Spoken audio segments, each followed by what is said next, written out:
Buen día, mi nombre es Pedro Doria y yo les vengo a hablar sobre el número de Reynolds. Es un número adimensional que indica el tipo de flujo de un fluido, líquido o gaseoso. Se usa en dinámica de fluidos para predecir si el flujo será laminar o turbulento. Se expresa con la letra RE. El flujo trascendental o flujo turbulento nos indica la tendencia de flujo del régimen turbulento respecto a un laminar y la posición de su estado dentro de su longitud. A continuación se muestra la ecuación que pertenece al número de Reynolds, donde la parte del dominador se muestran las fuerzas inerciales y en la parte del dominador se muestran las fuerzas viscosas. En las fuerzas inerciales encontramos lo que es la velocidad promedio o el diámetro de la tubería, y en las fuerzas viscosas obtenemos solamente la viscosidad. Lo que nos expresa esta ecuación es la pérdida de energía causada por efectos viscosos.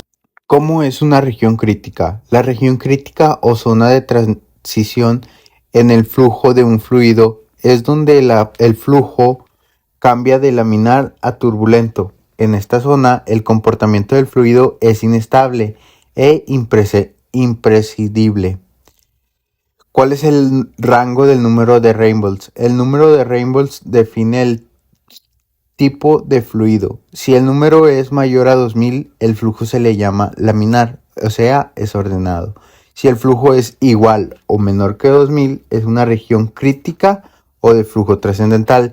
Si el flujo es mayor a 4000, se le conoce como un flujo turbulento o caótico. Es fundamental saber cómo se comporta un fluido en movimiento. Es como una alerta que nos indica si el flujo es tranquilo o agitado, y eso ayuda a tomar decisiones en áreas de ciencia e ingeniería. Ecuación de Darcy. Sirve para calcular la pérdida de presión por fricción en una tubería, y a continuación tenemos lo que es la fórmula y los datos que necesitamos para desarrollarla. Ecuación de Hagen. Aplica solo para el flujo laminar en tuberías circulares. Nos ayuda a calcular el flujo volumétrico, o también conocido como gasto. El diagrama de Modi. Es una gráfica que muestra el factor de fricción en función del número de Reynolds y de la rigurosa relatividad de la tubería. Sirve para determinar si el flujo es laminar, trascendental o turbulento. Encontrar el coeficiente de fricción necesario para aplicar la ecuación.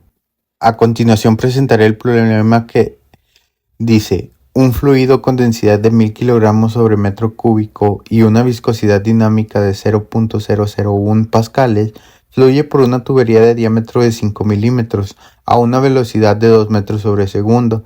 Nos pregunta qué tipo de fluido es. Y para realizar esto es muy sencillo. Solamente debemos de sustituir los datos que nos da el problema en la fórmula, y como nos daremos cuenta está de una forma muy directa, lo que el resultado nos da 100.000, por lo tanto es un flujo turbulento. Para finalizar, el número de Reynolds es una herramienta fundamental en la mecánica de fluidos, ya que nos permite predecir si un fluido será laminar o turbulento. Esta información es clave para el diseño y funcionamiento eficientes de sistemas hidráulicos, médicos e industriales.